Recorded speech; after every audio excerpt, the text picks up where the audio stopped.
appears impossible that I should cease to exist, or that this active, restless spirit, equally alive to joy and sorrow, should only be organised dust, ready to fly abroad the moment the spring snaps, or the spark goes out which kept it together.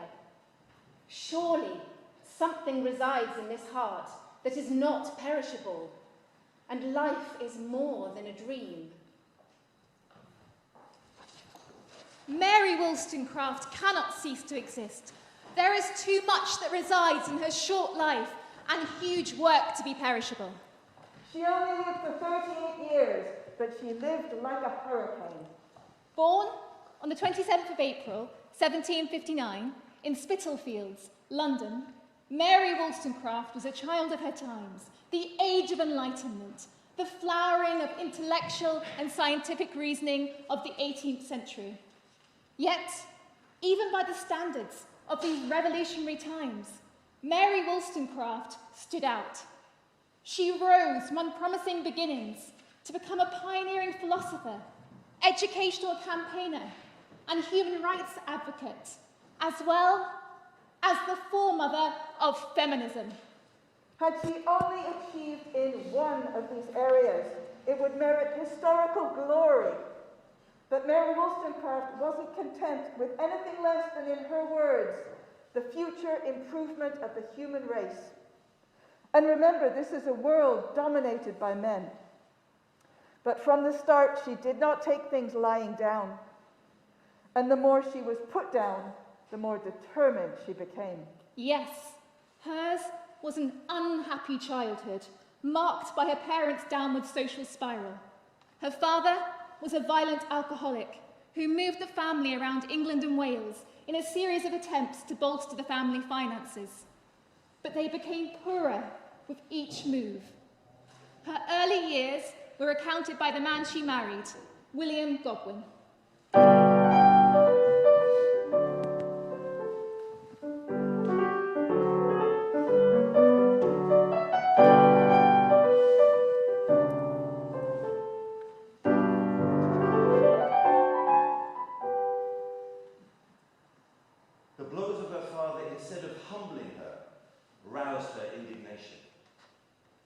On such occasions, she felt her superiority and was apt to betray marks of contempt. The quickness of her father's temper led him sometimes to threaten similar violence towards his wife.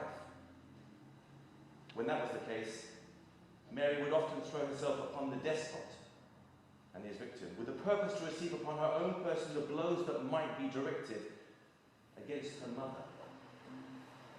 Her elder brother, Ned, went to school, but that opportunity was denied her because she was a girl. She was hungry for education and sought out literate families, gaining access to their libraries, particularly the Ardens in Yorkshire and the Clares in Hoxton. And under their direction, her formidable intelligence bloomed. Young Mary clearly made an impression on those who met this bright little girl. And a fierce dedication to reading soon emerged. Reading is the most rational employment. If people seek food for the understanding and do not read merely to remember words, or with a view to quote celebrated authors and retail sentiments they do not understand or feel, judicious books enlarge the mind and improve the heart. The Clares introduced Mary to her dearest friend, Fanny Blood. The 15-year-old Mary's attachment to Fanny was intense. I have a heart that scorns disguise and a countenance which will not dissemble. I am a little singular in my thoughts of love and friendship. In her semi-autobiographical novel, Mary, a Fiction, she describes how Fanny helped her to hone her writing skills. In the novel, Fanny is Anne and Mary is... Mary.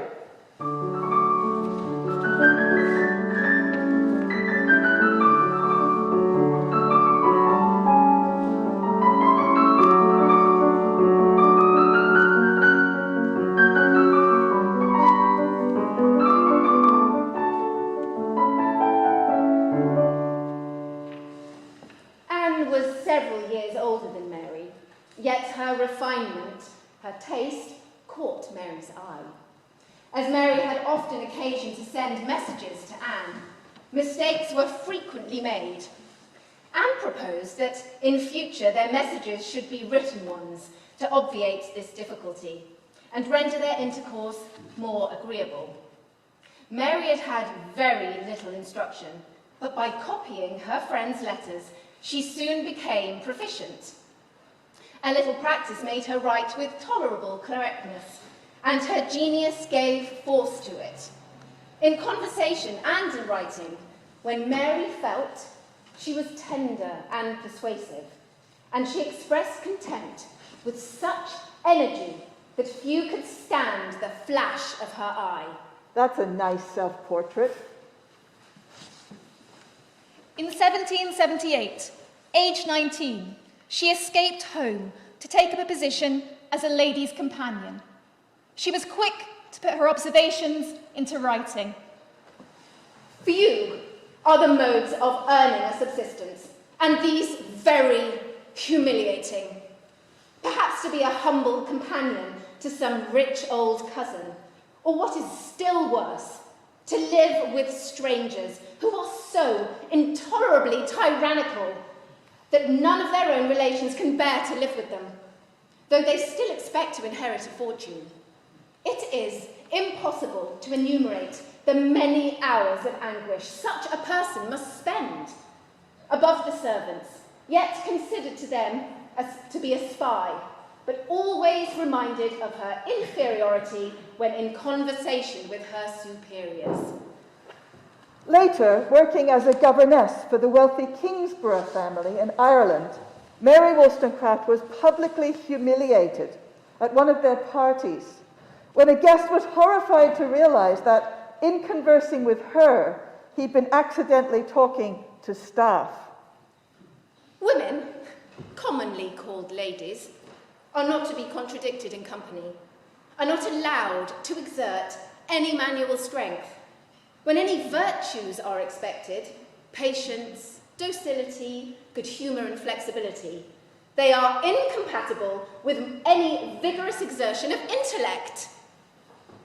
Neither of these jobs lasted, but even so, she made an impact.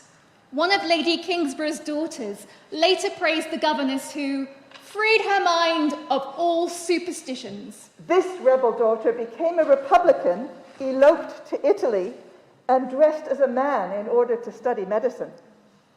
Everywhere she went, Mary Wollstonecraft educated people. She was an original thinker whose philosophy sprang directly from her experience of life. Again and again, the theme of her work was education. She harnessed the anger that she felt about her own life and moulded it into something constructive. A subject on which I mean to dwell, the necessity of establishing proper day schools. How much time is lost in teaching children to recite what they do not understand? Seated on benches, all in their best array, with all the pomp and ignorance and folly. How can these things be remedied whilst schoolmasters depend entirely on parents for a subsistence? When rival schools hang out their wares to catch the attention of vain fathers and mothers who wish that their children should outshine those of their neighbours. Clearly, London parents haven't changed that much. Wollstonecraft's educational vision was set out in 1792 in the groundbreaking work, A Vindication of the Rights of Woman. It was radical in two ways. First, that girls be educated at all, and second, that they be educated alongside boys. I call women slaves, in a political and civil sense.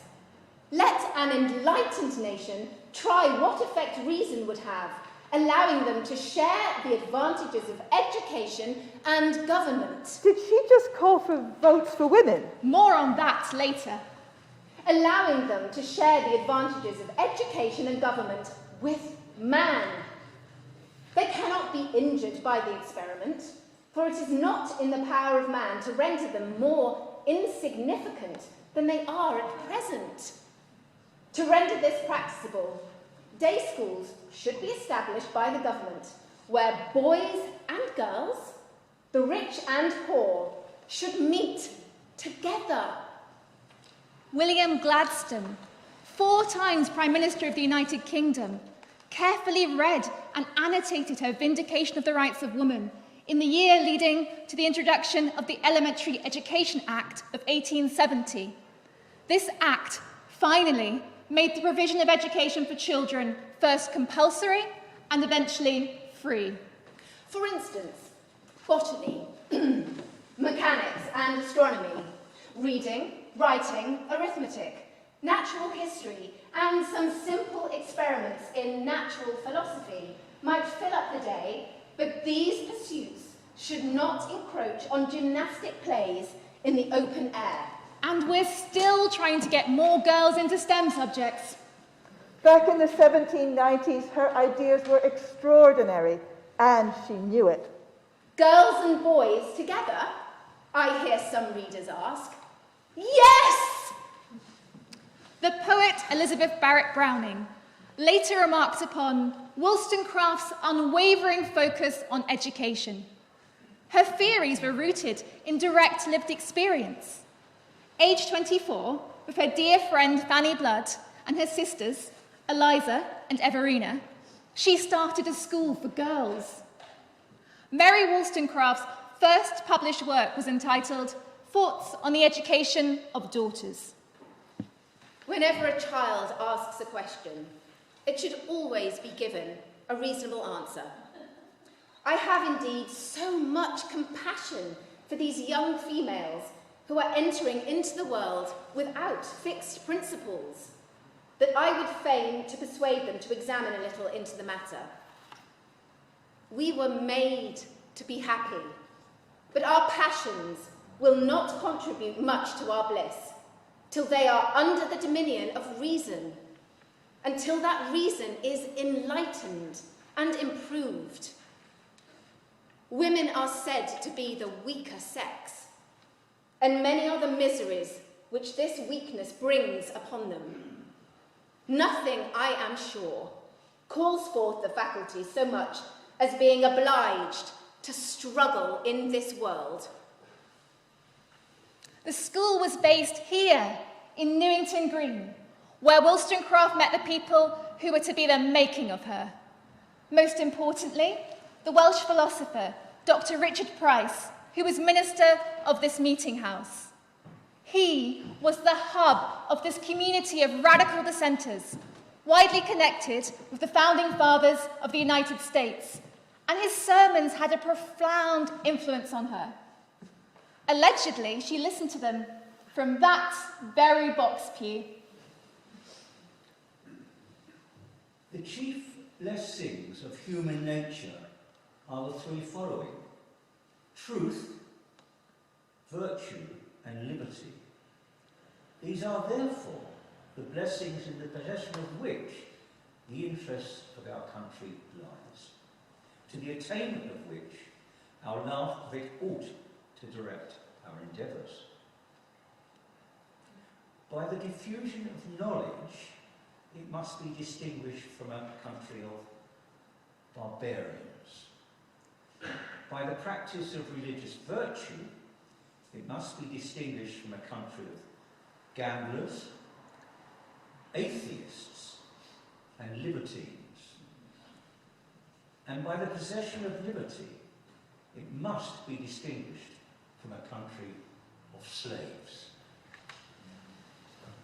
This community was to become Mary Wollstonecraft's family. She joined Dr. Price's famous dinners at number 54 Newington Green, where the radical luminaries of the day met and shared ideas. Through these people, she met the liberal publisher, Joseph Johnson, the radical pamphleteer, Thomas Paine, as well as the anarchist philosopher, William Godwin, later to become her husband. Mr. Johnson assures me that if I exert my talents in writing, I may support myself in a comfortable way. I am then going to be the first of a new genus. I tremble at the attempt. Mary Wollstonecraft was in the process of discovering herself as the prototype of the independent woman. But she wasn't the only revolution in town.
Revolution had broken out, and the magnitude of this political earthquake was deeply felt in Britain.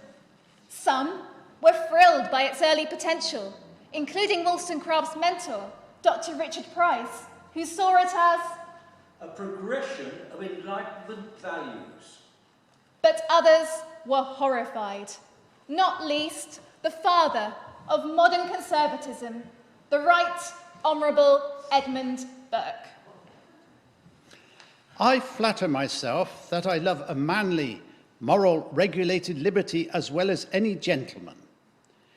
The people of England will not ape the fashions they have never tried. They look upon the hereditary succession of the crown as among their rights, not their wrongs, as a benefit, not as a badge of servitude.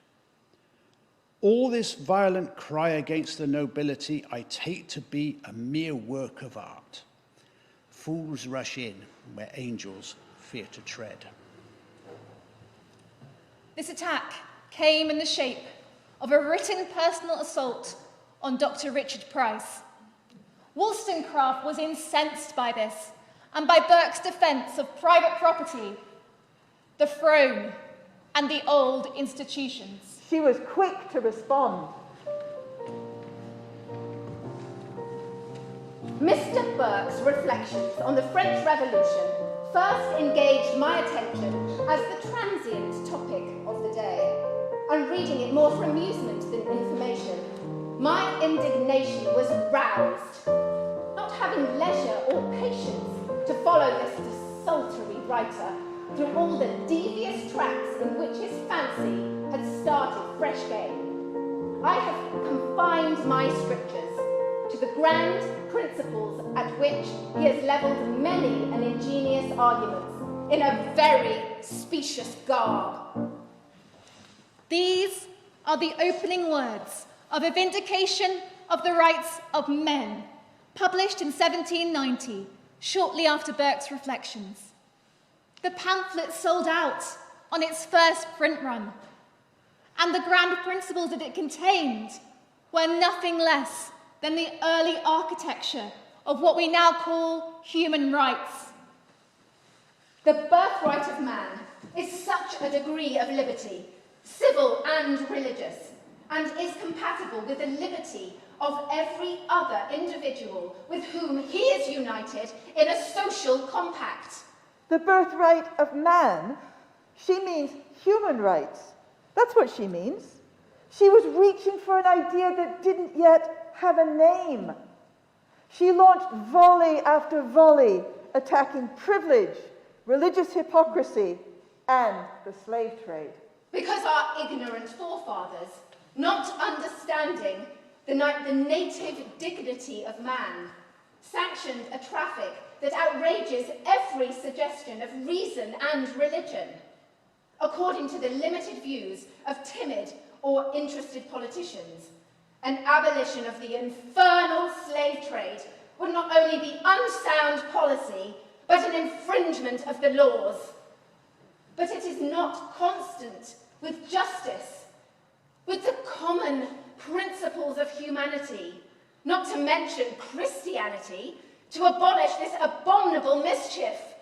And in the defence of the poor and the vulnerable, she accuses Burke of reverencing the rust of antiquity and of caring more about the downfall of queens than the distress of many industrious mothers whose helpmates have been torn from them and the hungry cries of helpless babes. The man who lives by the sweat of his brow has no asylum.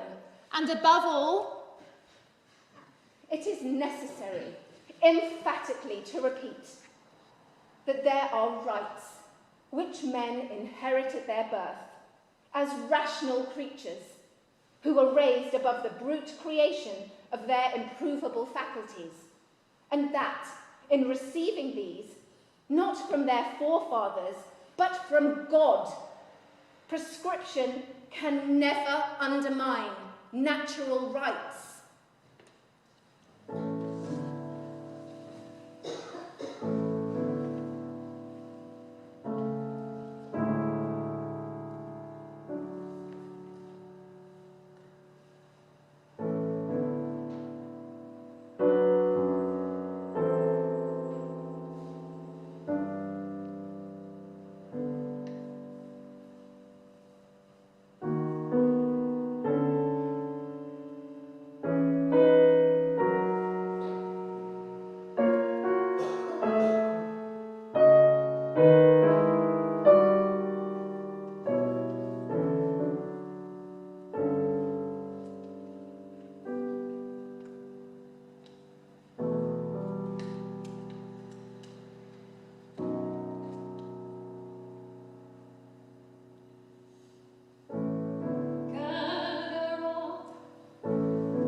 Over a century later, the American anarchist philosopher Emma Goldman wrote, "The pioneers of human progress are like the seagulls. They behold new coasts, new spheres of daring thought, when their co-voyagers see only the endless stretch of water. The vindication of the rights of man is one of the most powerful pleas for the oppressed and disinherited ever made." The first edition was published anonymously, but the second bore the name Mary Wollstonecraft. And what a scandal! The author was a woman. But many supported her. The poet William Roscoe even celebrated her in verse. And lo, an Amazon stepped out, on Wollstonecraft her name, resolved to end Burke's mad career, whatever chance became. An oaken sapling in her hand, full on the foe she fell, nor could his coat of rusty steel her vigorous stroke repel. 2 years later, in 1792, a Vindication of the Rights of Woman was published. The oaken sapling had taken root. This further established Wollstonecraft. Not only was she a human rights advocate and an educational pioneer, she was the foremother of feminism. This was the first call for equality of the sexes in the English language. She dedicated the work to the French diplomat Talleyrand. Sir, I call upon you, therefore, now to weigh what I have advanced respecting the rights of woman and national education, and I call with the firm tone of humanity, for my arguments, sir, are dictated by a disinterested spirit. I plead for my sex, not for myself. Independence I have long considered as the grand blessing of life, the basis of every virtue, and independence I will ever secure by contracting my wants, though I were to live on a barren heath. So basically, she'd rather starve in a field than be financially dependent on a man. She was arguing that women have reason and that they should therefore be educated, bound to ruffle some feathers. Indeed, George Eliot wrote, "There is in some quarters a prejudice against the rights of woman, as in some way or other a reprehensible book.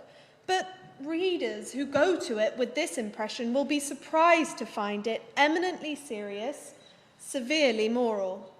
Mary Wollstonecraft is nothing if not rational. She has no eruditions, and her grave pages are lit up by no ray of fancy.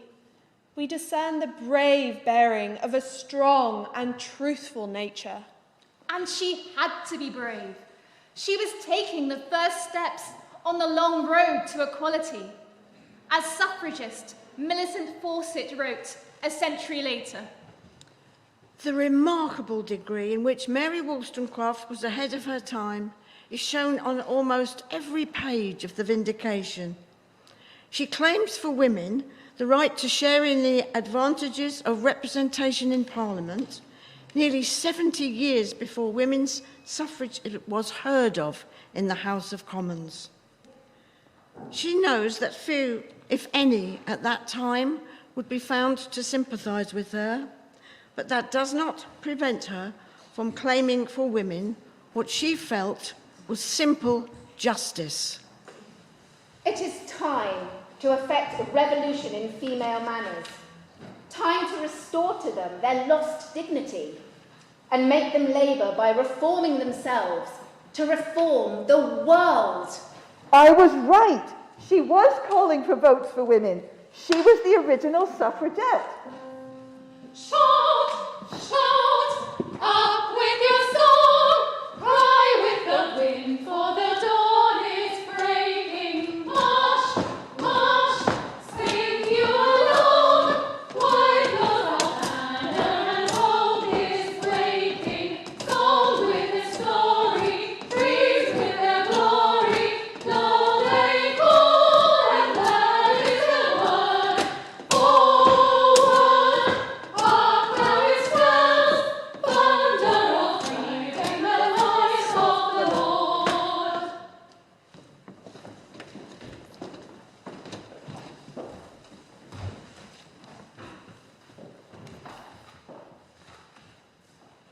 the French Revolution was by now in full swing and was the crucible for Enlightenment thinking.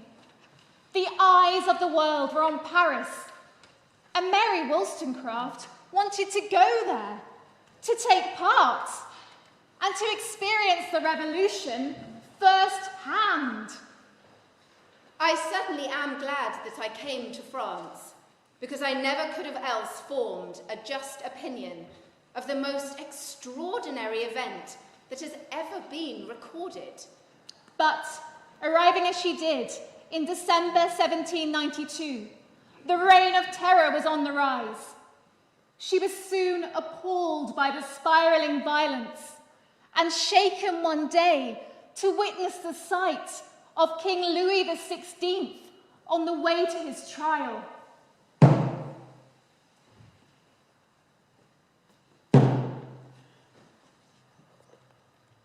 About 9 o'clock this morning, the king passed by my window, moving silently along, except now and then for a few strokes of the drum, which rendered the stillness more awful. Through empty streets, surrounded by the National Guards, the inhabitants flocked to their windows, but the casements were all shut. Not a voice was heard, nor did I see anything like an insulting gesture. For the first time since I entered France, I bowed to the majesty of the people and respected the propriety of behaviour so perfectly in unison with my own feelings. I saw Louis sitting with more dignity than I expected, in a hackney coach, going to meet his death. He stood for everything she hated, and yet she felt for him. Wollstonecraft remained in France for 3 years, writing about the progress of the revolution. Doesn't that make her the first female war correspondent? You may think it too soon to form an opinion of the future government. Everything whispers to me that names, not principles, are changed, and I see that the turn of the tide has left the dregs of the old system to corrupt the new. For the same pride of office, the same desire of power are still visible, and every petty municipal officer becomes the idol, or rather the tyrant of the day, and stalks like a cock on a dunghill. Her book on the French Revolution was written at great personal risk as an Englishwoman in France. Despite being appalled by the violence, she nevertheless remained true to the principles of the revolution: liberté, égalité, fraternité.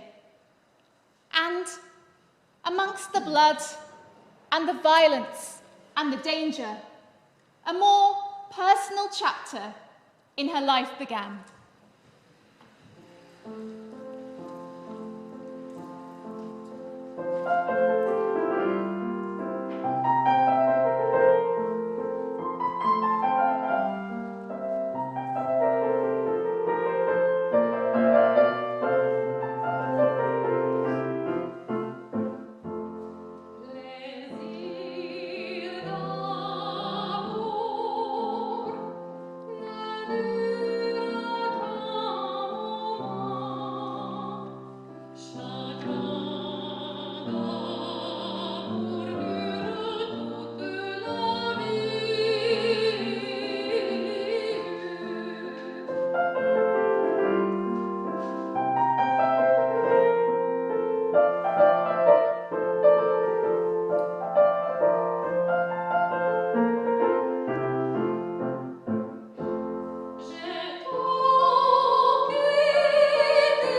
Wollstonecraft met the American frontiersman, Gilbert Imlay.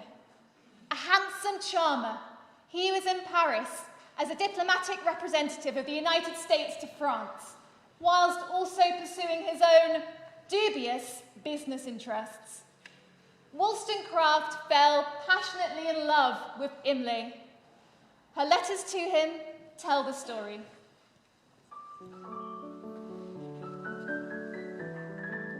Past 12 o'clock, Monday night, Paris, August 1793.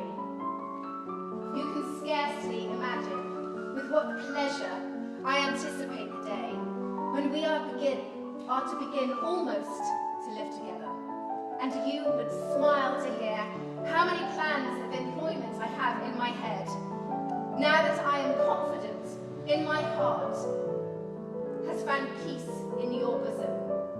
But good night. God bless you, Mary. Sunday night, Paris, October 1793. Ever since you last saw me inclined to faint, I have felt some gentle twitches, which make me begin to think that I am nourishing a creature which will soon be sensible of my care. Are you very busy? Take care of yourself, and remember with tenderness, your affectionate Mary. Tuesday, Havre, August 1794. I write in a hurry, because the little one, who has been sleeping a long time, begins to call for me. Poor thing.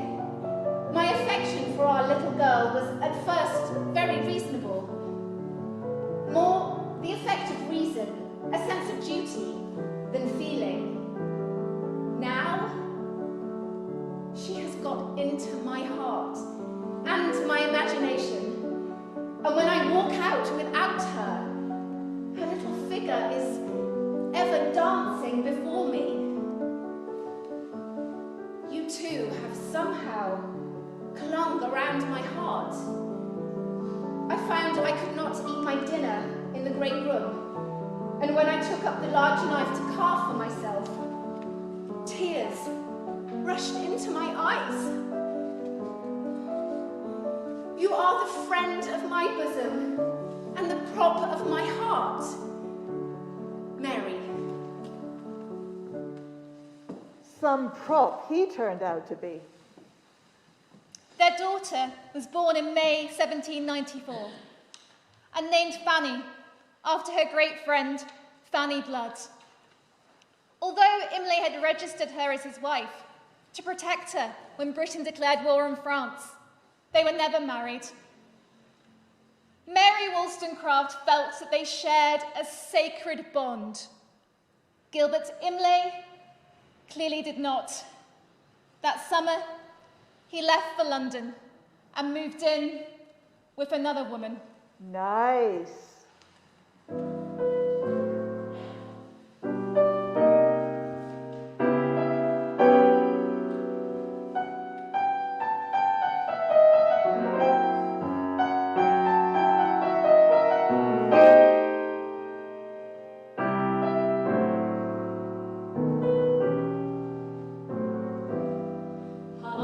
Sweet I roamed from field to field.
Mary Wollstonecraft and baby Fanny returned to London in the spring of 1795, where she learned of Imlay's betrayal.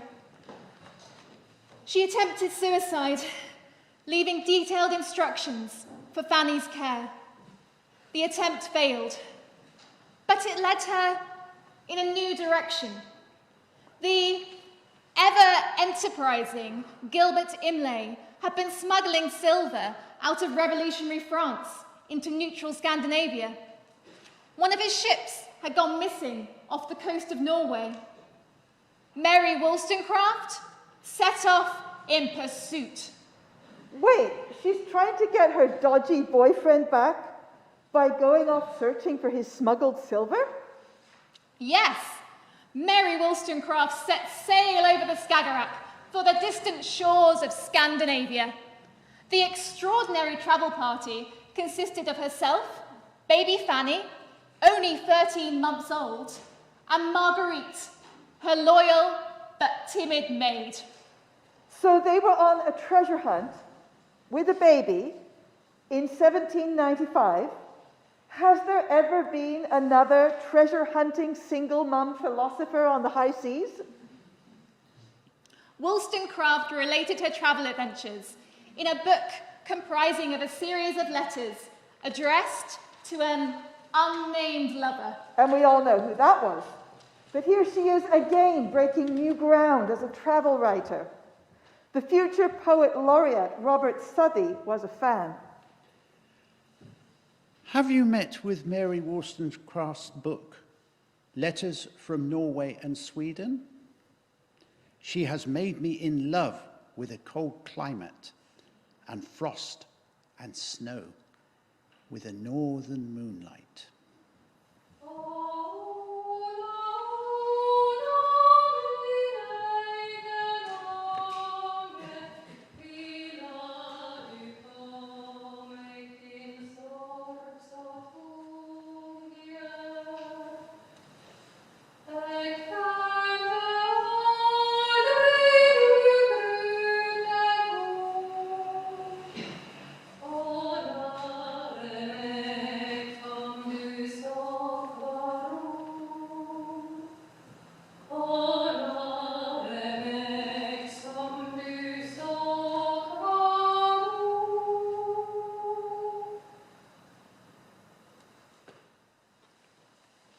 Here have I frequently strayed, sovereign of the waste. I seldom met any human creature, and sometimes the prattling of the sea amongst the pebbles has lulled me to sleep. I woke to follow the white sails as they turned the cliffs. The fishermen were calmly casting their nets, whilst the seagulls hovered over the unruffled deep. Everything seemed to harmonise. My very soul diffused itself in the scene. You have sometimes wondered, my dear friend, at the extreme affection of my nature, but such is the temperature of my soul. The letters are no ordinary travelogue. They range over discussions about geographical and economic data, interspersed with justice and human rights. She acutely observed the world around her. And she never stopped being a philosopher. The view of this wild coast, as we sailed along it, afforded me a continual subject for meditation. I anticipated the future improvement of the world and observed how much man had still to do to obtain of the earth all it could yield. I even carried my speculations as far as to advance 1 million or 2 years and pictured the state of man when the earth could no longer support him. Where was he to fly from universal famine? Do not smile. I really became distressed for these fellow creatures yet unborn.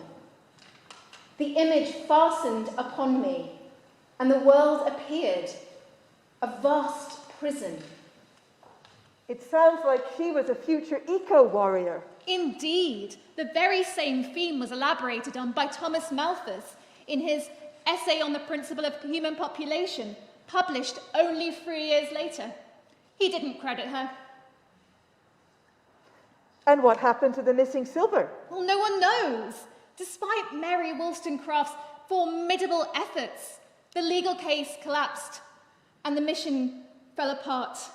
The treasure trail went cold, and so did all hope of regaining Imlay's love. You will say that I am growing bitter, perhaps personal. Shall I whisper to you that you, yourself, are strangely altered, since you have entered deeply into commerce? The interests of nations are bartered by speculating merchants. My God, the sword has been merciful, compared with the depredations made on human life by contractors.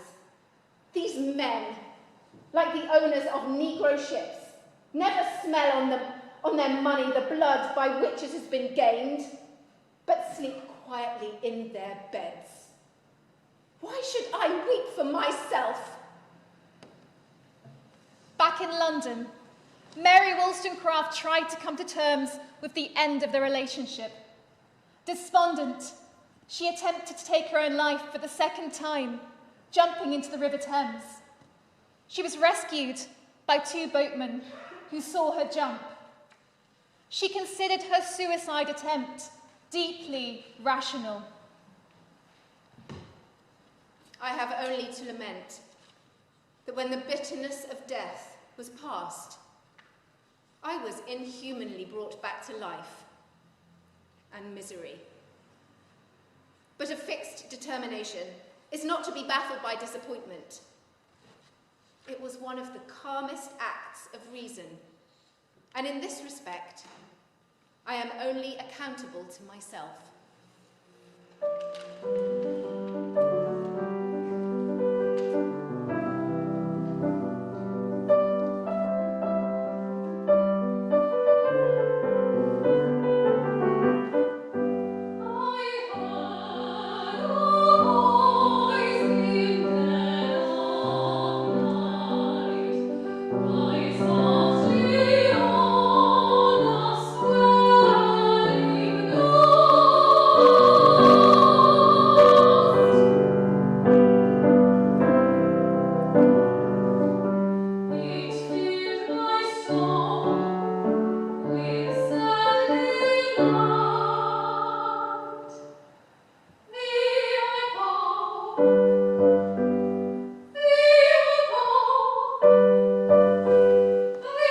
Mary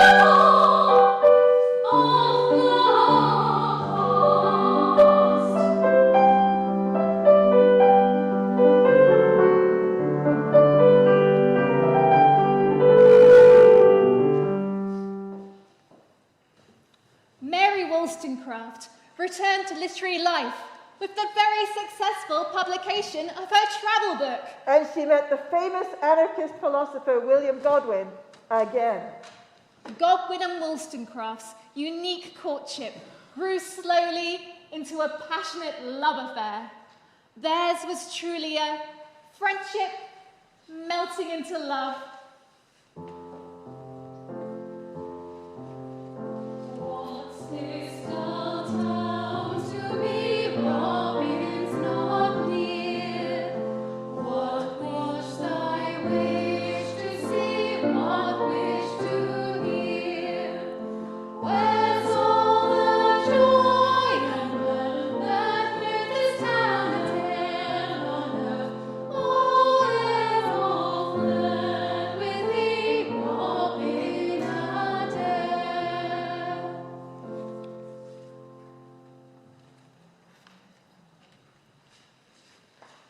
I had never loved till now, or at least had never nourished a passion to the same growth or met with an object so consummately worthy. I would have liked to have dined with you today, after finishing your essay, that my eyes and lips, I do not exactly mean my voice, might have told you that they had raised you in my esteem. What a cold word! I would say love, if you will promise not to dispute about its propriety, when I want to express an increasing affection, founded on a more intimate acquaintance with your heart and understanding. I shall cork up all my kindness, yet the fine, volatile essence may fly off in my walk. You know not how much tenderness for you may escape in a voluptuous sigh. Should the air, as is often the case, give a pleasurable movement to the sensations that have been clustering around my heart, as I read this morning, reminding me of myself, every now and then, that the writer loved me. At last, someone who really gets her. Yes, this was a meeting of minds and a relationship on an equal footing. They shared many views, not least on marriage. Marriage, as now understood, is a monopoly, and the worst of monopolies. So long as two human beings are forbidden, by positive institution, to follow the dictates of their own mind, prejudice will be alive and vigorous. The abolition of the present system of marriage appears to involve no evils. Theirs was such a radical domestic arrangement that even 136 years later, Virginia Woolf considered Wollstonecraft's relationship with Godwin to be her most fruitful experiment.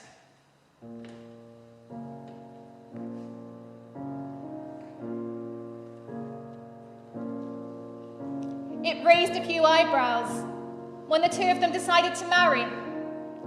But she was pregnant and knew firsthand the stigma of illegitimacy on a child.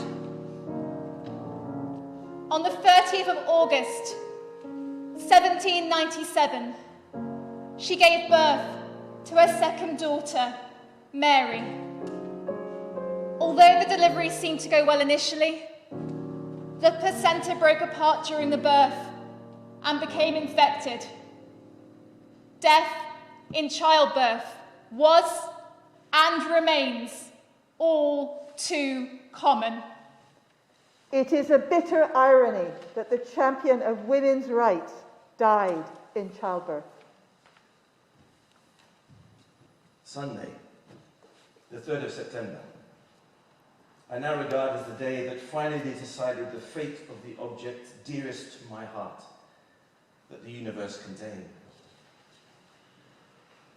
In the evening, she had a second shivering fit, the symptoms of which were in the highest degree alarming. Every muscle in her body trembled. The teeth chattered. The bed shook under her. The progress of the disease was now uninterrupted. Wednesday was to me the greatest torture in the melancholy series. It was now decided that the only way of supporting her through what she had to suffer was by supplying her rather freely with wine. This task was devolved upon me. I knew neither what was too much nor what was too little. Having begun, I felt compelled, under every disadvantage, to go on. This lasted 3 hours.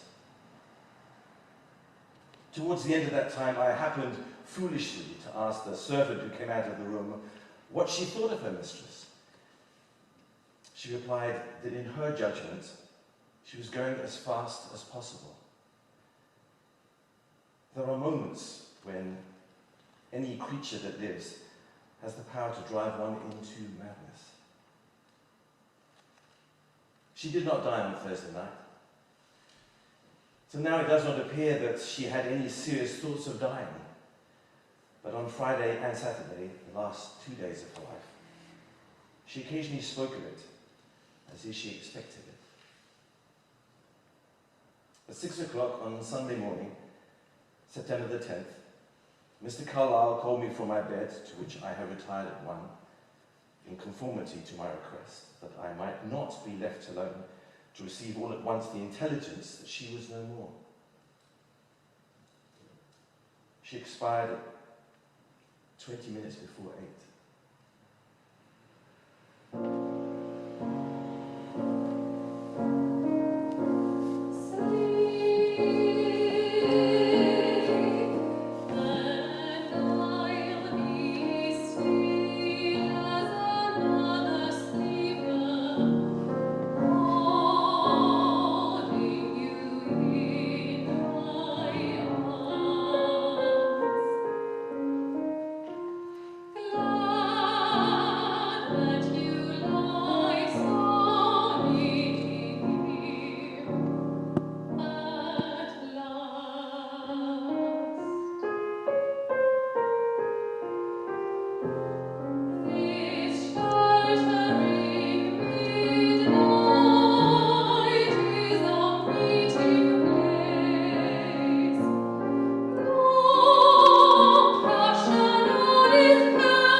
Racked with grief, Godwin launched into writing the first biography of Mary Wollstonecraft.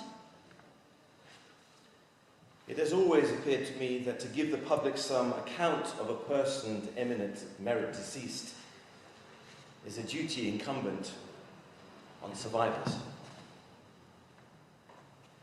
The justice which is thus done to the illustrious dead converts into the fairest source of animation and encouragement to those who would follow them in the same career. But Godwin was mistaken. The biography included facts that shocked the public, such as her attempts on her life and the birth of her first child out of wedlock. This unleashed an onslaught of widespread revulsion and mockery.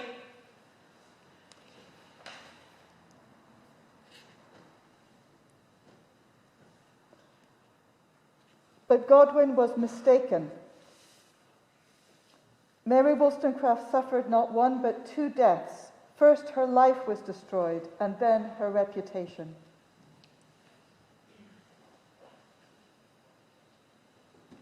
The poet Southey said, "This will be read with detestation by everyone, and with indignation by anyone who might feel any regard for this unhappy woman, whose frailties should have been buried in oblivion."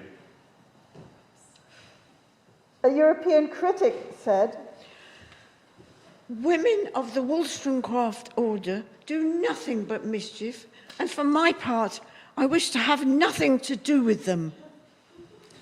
This attack was sustained in the public press for years.